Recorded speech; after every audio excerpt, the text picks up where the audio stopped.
नमस्कार साथियों, वंदे मातरम। आज की इस वीडियो में हम बात करने वाले नेवी, एसएसआर और एमआर के स्टेज 2 में फिजिकल के बारे में, कंप्लीट प्रोसेस के बारे में बात करने वाले, मेल और फीमेल दोनों के बारे में बात करने वाले, और पीएफटी में किन बातों का ध्यान रखना चाहिए और पीएफटी की टिप्स के बारे में बात करेंगे। और साथ ही ये भी बताऊंगा जो गलतियां मैंने पिछली बार की थी वो आप इस बार स्टेज 2 में ना करें। ठीक है, इन सब के बारे में आज हम कंप्लीट बात करने वाले हैं और लास्ट में हम कुछ डाउट्स भी लेने वाले हैं, उनको भी क्लियर करेंगे। सबसे पहले हम जानेंगे इसमें क्या क्या प्रोसेस रहती है। सबसे पहले बात कर लेते हैं। सबसे पहले होता है भाई, रनिंग होती है 1600 मीटर की। मेल कैंडिडेट्स को दिया जाता है 6.5 मिनट का टाइम और फीमेल को दिया जाता है 8 मिनट का टाइम। ठीक है, तो इसमें क्या रहता है कि भाई एक डाउट रहता है क्या मेल और फीमेल की रनिंग एक साथ होती है। तो इन दोनों की रनिंग एक साथ नहीं होती, अलग अलग सेंटर होता है। ठीक है, रनिंग एक साथ नहीं होती और इसमें 30-30 का बेस बनता है। और ऐसा नहीं है कि भाई 100 का बेस बन गया, 100 को एक साथ रनिंग करा रहे हैं, वो ऐसा नहीं है। इसमें होता है 30-30 का बेस बनता है और आप आराम से रनिंग कर सकते हैं। ठीक है, और लास्ट में मैं बताऊंगा टाइम कितना मिलता है। भाई यहाँ पे तो 6.5 मिनट दिया है, लेकिन भाई एक्चुअल में टाइम कितना मिलता है उसके बारे में बताऊंगा। ये तो होगी भाई रनिंग के बारे में। आगे चलते हैं। फिर इसमें रनिंग के तुरंत बाद, और एक बात ध्यान रखना भाई, ये गलती आप मत करना, क्योंकि भाई रनिंग के तुरंत बाद ही स्क्वाट्स होते हैं, पुशअप होते हैं और बेंट नहीं होती है। टाइम बिल्कुल भी नहीं मिलता। ये गलती मैंने पिछली बार की थी। मैंने सोचा था कि भाई एयरफोर्स की तरह इसमें भी 10 मिनट का टाइम दिया जाएगा रनिंग के बाद, लेकिन ऐसा नहीं हुआ। ठीक है, इसमें स्क्वाट्स होते हैं 20 स्क्वाट्स होते हैं मेल कैंडिडेट्स के लिए और फीमेल के लिए होते हैं 15 स्क्वाट। ठीक है, ये रनिंग के तुरंत बाद ही होते हैं। इसमें एक बार आपको वो बता देते हैं कि भाई इस टाइप से आपको स्क्वाट्स करना है और फिर वो अपनी काउंटिंग स्टार्ट कर देते हैं। फिर आगे चलते हैं। फिर बात आती है, इसके बाद होता है पुशअप। और पुशअप में रहता है मेल कैंडिडेट्स के लिए 15 पुशअप और फीमेल के लिए 10 पुशअप। पुशअप में क्या रहता है, होल्ड रहता है, मतलब 2 से 3 सेकंड का होल्ड रहता है, ज़्यादा होल्ड नहीं रहता। वो कुछ वीडियो में बोलते हैं ना कुछ लोग, भाई 8 से 10 सेकंड का होल्ड रहता है, उतना नहीं रहता, लगभग 2 से 3 सेकंड का होल्ड रहता है। और पुशअप की पोजीशन मैटर करती है। 15 पुशअप रहते हैं इसमें।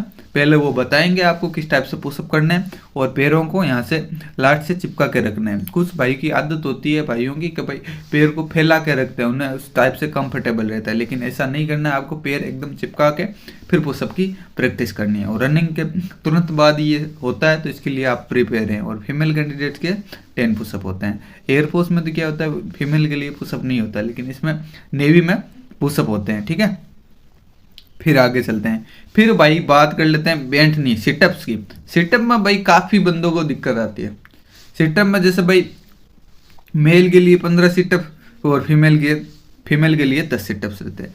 मेल में क्या होता है 10 सिटअप तक लग जाते हैं आराम से, लेकिन फिर क्या होता है, फिर धीरे धीरे दिक्कत आने लगती है। यहाँ से पैर उठने लगते हैं या फिर यहाँ से वापस यहाँ तक टच नहीं हो पाता, काफ़ी दिक्कत आती है। ऐसे सिटअप को नॉर्मल मत लें, क्योंकि सिटअप में बहुत सारे कैंडिडेट्स बाहर होते हैं। ठीक है, ये तो इन सब की बात होगी, पीएफटी की बात होगी। अब डाउट्स की बात कर लेते हैं।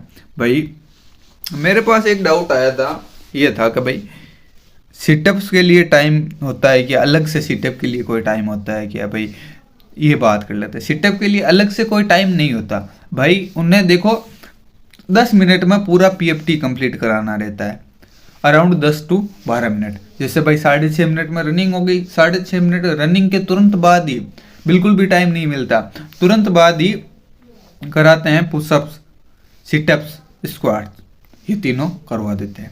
और टाइम की बात कर लेते हैं। भाई रेस के अंदर 6.5 मिनट पूरा देते हैं या नहीं देते हैं, तो मैं बता दूं।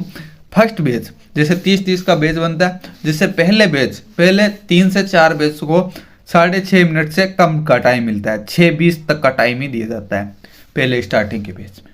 ठीक है, फिर धीरे धीरे क्या होता है नेक्स्ट बैच में, फिर बाद के बैचों को 6.5 मिनट का टाइम मिलता है। और फिर ऐसे होता है कि भाई कैंडिडेट्स काफ़ी रनिंग के अंदर बाहर हो रहे हैं, काफ़ी कैंडिडेट्स बाहर हैं, तो टाइम ज़्यादा भी मिल सकता है, 6:40 तक का भी पिछली बार टाइम दिया जाता है। और इसमें आप ये मान के ना चलें कि भाई रनिंग सुबह के टाइम होगी, मतलब रिपोर्टिंग टाइम 6:30 का दे रहा है, तो रनिंग आपकी होगी 12-1 बजे तक रनिंग होगी। ठीक है, इस टाइप से प्रिपेयर रहना, और आपको मतलब वहाँ पे कुछ खाने के लिए जरूर लेके जाना, ठीक है, क्योंकि भाई वहाँ पे खाने के लिए बहुत 12-1 बजे तक का इंतजार करना रहता है, क्योंकि भाई कुछ एनर्जी तो रहनी चाहिए ना दौड़ कर रनिंग करने के लिए, ठीक है। तो इन बातों का आपको विशेषकर ध्यान रखना है। मेन इसमें इंपॉर्टेंट क्या है कि भाई रनिंग के तुरंत बाद ही ये होता है, इसका बहुत आपको फोकस करना है। ये मेरी सबसे बड़ी गलती थी पिछले टाइम की। पिछले इनटेक में मैंने ये नहीं सोचा था कि भाई टाइम बिल्कुल भी नहीं दिया जाता, ठीक है। उस वजह से मैं पीएफटी में फेल हुआ था, मैं पुशअप आउट हुआ था। यदि आपका कोई भी डाउट हो पीएफटी से रिलेटेड तो आप